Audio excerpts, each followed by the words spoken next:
Bienvenue à tous au rendez-vous du Journal des régions qui démarre avec un peu de retard, raison du mondial oblige. Le parti Foscori pour un Bénin émergent affûte ses armes pour les législatives en vue. Après la rude épreuve de positionnement et celle du récépissé définitif, l'élite du parti s'active à mettre ses candidats en ordre de bataille. Et c'est le but de la rencontre tenue à Boycon entre le bureau politique et les candidats du centre. Une fois certain de sa participation aux législatives de janvier prochain, le bureau politique de la Foscori pour un Bénin émergent prend langue avec ses candidats dans les différentes régions du pays. Dans le septentrion, au sud et comme au centre, il est question d'asseoir les bases stratégiques et tactiques d'une campagne victorieuse en mettant à disposition des équipes de propagande des arguments solides et convaincants.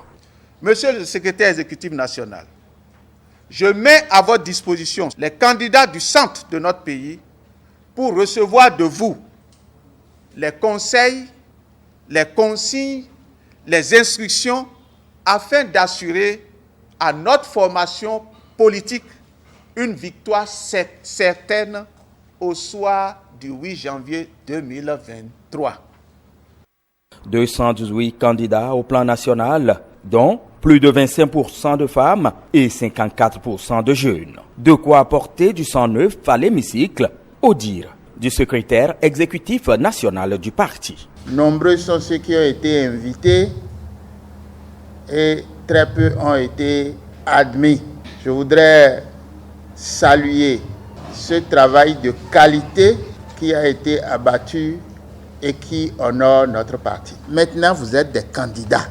Il n'y a plus de doute. C'est le moment de penser les plaies et de faire en sorte que chacun se mette au travail.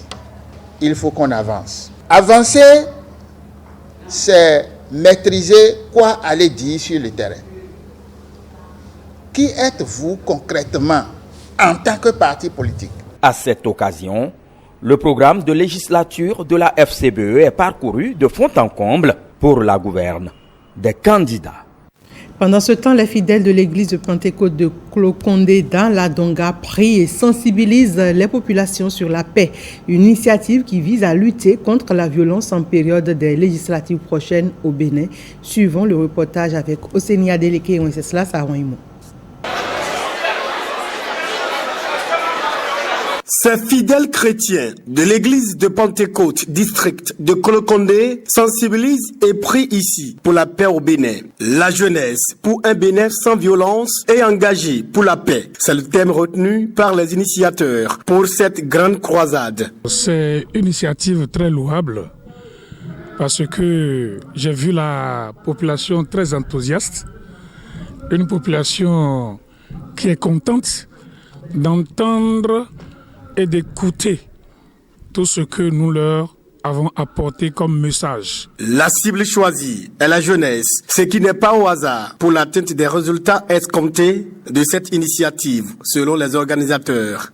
La cible qui est utilisée, la cible qui est accusée de violence, et c'est la jeunesse. Et pour apporter mon grain de sel à toutes les initiatives du gouvernement, des populations, des autorités, des responsables à divers niveaux, des députés, moi je me suis dit que je vais cibler une couche très sensible qui est la jeunesse pour les sensibiliser à ne pas répondre à la violence par la violence. J'invite les populations à cultiver la paix pour les élections prochaines.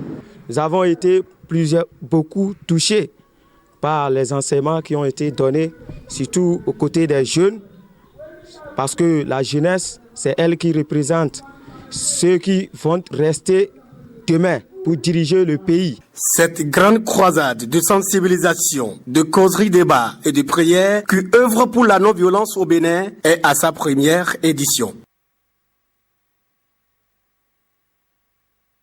Fabrication d'aliments de poissons.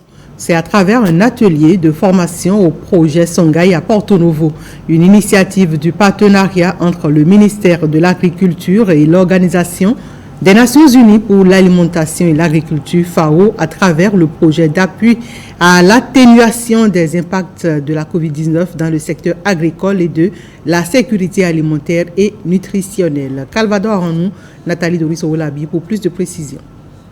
La cherté de l'environnement poisson constitue un handicap pour l'essor de la pisciculture au Bénin. Pour changer la donne, le ministère de l'Agriculture, de l'Élevage et de la Pêche, à travers le projet d'appui à l'atténuation des impacts du COVID-19 dans le secteur agricole et de la sécurité alimentaire et nutritionnelle, a initié cet atelier de renforcement des capacités techniques à l'endroit des fabricants d'aliments de poissons. Il y a 2 phases par session.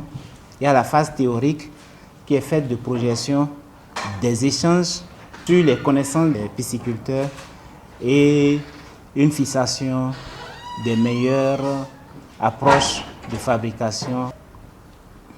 La deuxième phase, elle se passe chez un fabricant qui a déjà une avancée en termes d'équipement et de technique et de pratique. Les participants apprécient l'initiative et souhaitent qu'elle se pérennise. Nous vous remercions d'avoir initié ce projet de formation qui nous permettra peut-être de rendre notre production locale performante. Nous aurions souhaité que des formations se multiplient afin de renforcer notre capacité qui nous permette vraiment d'être indépendants de l'importation. Je voudrais vous inviter à être assez attentifs et curieux pour tirer le maximum de notions de cette session de formation qui, j'espère, vous apportera un plus grand dans vos unités. Tout en me rassurant de votre détermination à y aller de l'avant avec cette thématique, je voudrais vous souhaiter une très bonne session. L'Organisation des Nations Unies pour l'alimentation et l'agriculture, FAO, qui accompagne le ministère dans ce projet, n'entend pas s'arrêter en si bon chemin. La directrice départementale OUEME des affaires sociales et de la microfinance a procédé vendredi dernier à la remise des secours nationaux aux potentiels bénéficiaires de la commune de Semekodji, une action du gouvernement pour renforcer sa politique en matière de protection sociale. Brice Hongbo et Nathalie Doris-Olabi pour le compte rendu.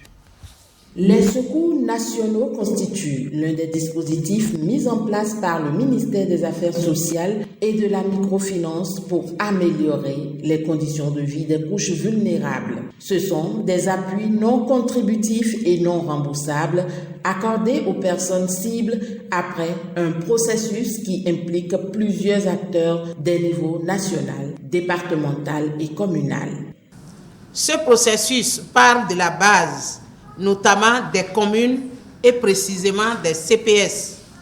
À ce niveau, les potentiels bénéficiaires sont identifiés, accompagnés et appuyés dans la constitution des dossiers de demande de secours.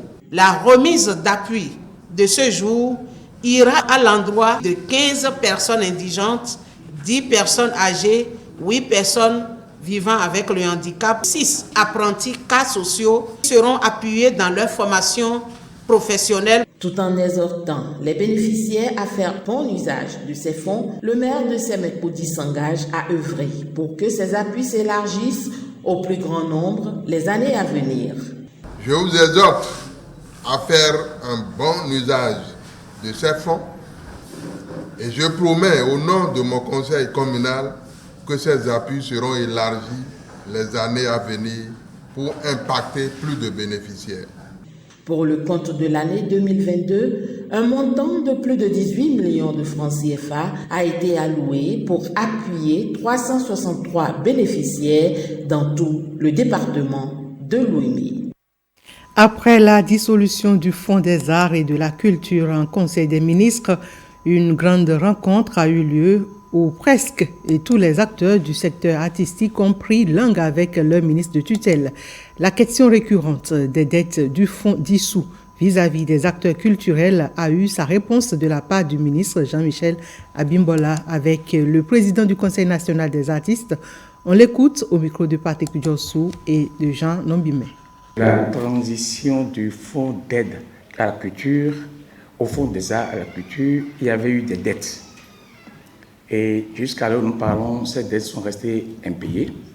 Je voudrais très respectueusement vous demander si cette question est toujours d'actualité ou bien c'est du passé. Nous avons déjà fait plusieurs réunions sur, entre guillemets, les anciennes dettes du FAC. Et pour moi, ce dossier est vidé. J'ai fait au moins 2 réunions sur le sujet où on a dit ce qui est considéré comme dette et ce qui ne peut pas être considéré comme dette. À partir de la dissolution du FAC, le liquidateur a l'obligation de faire justement le discernement pour connaître les dettes, pas seulement les dettes vis-à-vis de vous, mais les dettes vis-à-vis des fournisseurs, les dettes sociales, les dettes fiscales. Donc, y compris les dettes vous concernant. Donc, si des choses sont considérées comme dettes, le liquidateur aura pour charge précisément de liquider ces dettes. Le liquidateur qui est déjà désigné dès le Conseil des ministres n'a pas encore pris service. Il faut que le directeur général du FAC actuel lui passe la main et que lui commence à faire son travail. Il va faire un scanning complet et nous aurons les éléments. Donc on va se revoir ici pour dire, voilà, il a évalué les dettes à temps en ce qui concerne les dettes fiscales, en ce qui concerne les dettes sociales, en ce qui concerne les dettes vis-à-vis des acteurs culturels. Donc on aura tout ce point-là. Donc il n'est pas temps aujourd'hui de faire ce débat-là parce que je n'ai aucune information. Je ne suis pas celui qui gère le FAC. Et même celui qui gère le FAC ne pourrait pas donner cette réponse puisque c'est l'expert comptable qui va venir faire le tri. Donc, ce qui sera reconnu comme dette sera payé. Tout va se passer en soirée au Carrefour Sainte-Cécile de Cotonou. Du 26 novembre au 3 décembre prochain, le MIA, le Festival des meilleurs instrumentistes d'Afrique, repart pour un tour. Et c'est déjà la 7e édition et les organisateurs sont entrés en campagne médiatique le week-end écoulé. Retour dans cet élément sur la conférence de presse d'annonce du festival avec Nicanor Kovi et Bruno Kotepo. Résilience, le mot qui colle le mieux au Festival des meilleurs instrumentistes d'Afrique, car après la crise Covid qui l'a presque enterré, le MIA renaît de ses cendres pour une 7e édition déjà à nos portes. Il n'y a pas sur Festival MIA des programmations assistées ou des playbacks ou des semi-playbacks. Tout se fait en live. Et notre leitmotiv, c'est d'amener les jeunes à faire de la création pure et dure à partir de leur méninge au lieu d'aller à la facilité de la création avec la machine. Un MIA 2022 qui suit la ligne tracée par les éditions précédentes, à savoir révéler et encourager à travers un concours les meilleurs joueurs de notes du continent avec une dotation de $1000 par catégorie. La catégorie meilleur percussionniste, la catégorie meilleur bassiste, la catégorie meilleur pianiste et la catégorie meilleure composition 100% live. Verdict attendu le 3 décembre prochain au cours d'une soirée de distinction dite Nuit des orchestres d'Afrique. Cette nuit-là, le festival rend également hommage au musicien béninois Wally Badarou et à la bassiste ivoirienne Manu Gallo. Le festival MIA va pouvoir mettre en avant tout le potentiel du Bénin et tout le potentiel que les instrumentistes pourront quand même nous faire découvrir par ces quelques jours pour pouvoir égayer notre population. Dès le 26 novembre, première soirée de live d'une semaine tout en décibels avec des instrumentistes attendus du Bénin, du Ghana et de la Côte d'Ivoire.